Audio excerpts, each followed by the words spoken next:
భక్తిహీనుడికి దేవుని వాక్యం తెలుసా తెలీదా?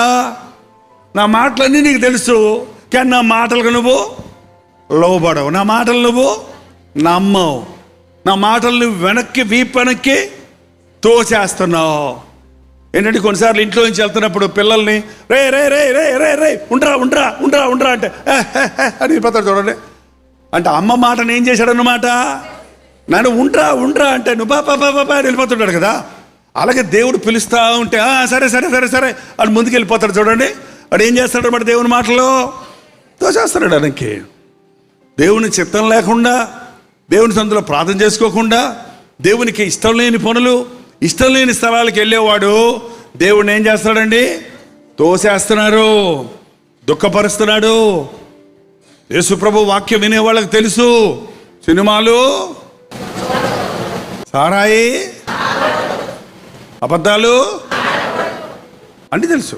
కానీ మీరేం చేస్తున్నారు, దొంగను చూసినప్పుడు నీవు వానితో నువ్వు దొంగతనం చేయట్లా, నువ్వు దొంగతనం చేయకూడదని తెలుసు.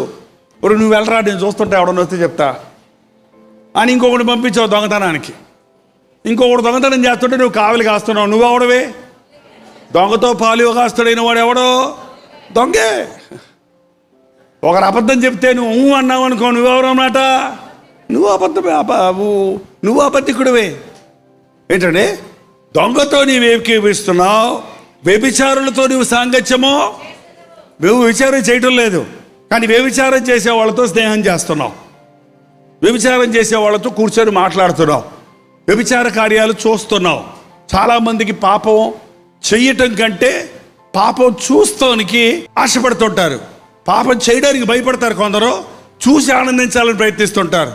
అందుకని వ్యభిచారపు బొమ్మలున్న ఇంటర్నెట్ కానీ, సినిమాలు కానీ, దృశ్యాలు కానీ దేవుని బిడ్డలు చూడకూడదు. దావీదు అలాగే చూసి పాడైపోయాడు.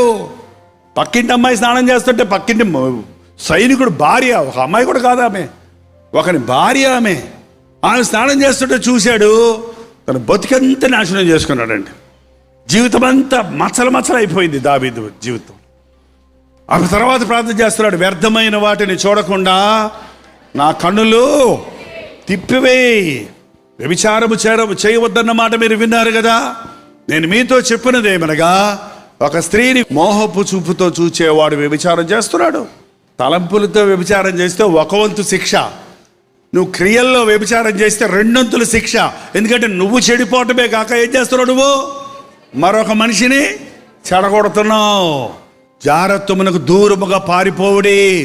మనుష్యుడు చేయు ప్రతి పాపము దేహమునకు వెలుపల ఉన్నది, కానీ జారత్వము చేయువాడు కేవలము బుద్ధిశూన్యుడు, వాడు సొంత శరీరానికి హానికరంగా పాపం చేస్తున్నాడు. చూడండి, ఈ రోజున ఎవరితో పడితే వాళ్ళతో ఎకిలిగా మాట్లాడటం, మోహపు తలంపులు కలిగి ఉండటం, చెడ్డ పనులు చేయటం, కామకార్యాలకు చోటు ఇవ్వటం, కామ ఇచ్చలకు చోటు ఇవ్వటం సరదా అనుకుంటున్నారేమో, అది కాదు. ఒకడు అగ్ని మీద నడిచిన ఎడల అతని కాళ్ళు కమలకుండునా, ఒకడు ఒడిలో అగ్ని ఉంచుకొని ఎడల వాని ఒడి కాలకుండునా, తన పొరుగు వాని భార్యను కూడువాడు ఆ ప్రకారమే నాశనమగును. దేవుడు నీకు ఇచ్చిన భర్తతో భార్యతో ఆనందించడానికి బదులు పొరుగువారి భార్యను, పొరుగువారి భర్తను ఆశించటం, తప్పైన వ్యామోహాలు పెట్టుకొని కుటుంబాలలో శాపగ్రస్తులవుతున్నారు. ఈ రోజున దేవుడు వేశ్యాంగులను, వ్యభిచారులను తీర్పు తీర్చక మానడు. వేశ్య నోరు లోతైన గొయ్యి, పరస్త్రీ ఇరుకైన గొంట. యెహోవా శాపమునందిన వాడు అందులో పడతాడు. లోతైన గొయ్యిలో పడ్డాడు బయటికి రాగలటా? బయటికి రావడానికి ముక్కి మూలిగి ఎన్ని ప్రయత్నాలు చేసినా మరింత దిగిపోతాడే కానీ బయటికి రాలేడు. జాగ్రత్త. శరీరం దేవుని ఆలయమై ఉన్నది. మీ శరీరం దేవుని నిమిత్తమే కానీ జారత్వము నిమిత్తమో కాదు. మీ దేహము దేవుని ఆలయమై ఉన్నదని తెలీదా? దేవుని ఆలయం పరిశుద్ధం. ఎవరు దేవుని ఆలయాన్ని పాడు చేస్తే